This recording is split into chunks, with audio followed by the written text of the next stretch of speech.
Network manage command line tool use connect to Wi-Fi and nmcli or Wi-Fi on, use to Wi-Fi on and nmcli d Wi-Fi to list of available Wi-Fi list.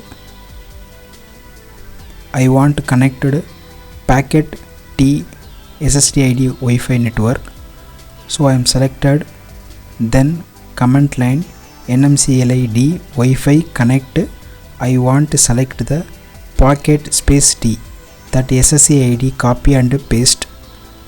When password space that Wi-Fi password and start at 123. Still processing.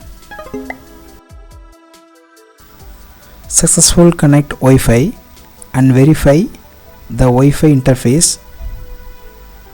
When copy the Wi-Fi interface WNP1ST0, check the IF config, check assign the IP address, and when check another ping the network packet. Successful connected Wi-Fi network. Thanks for watching.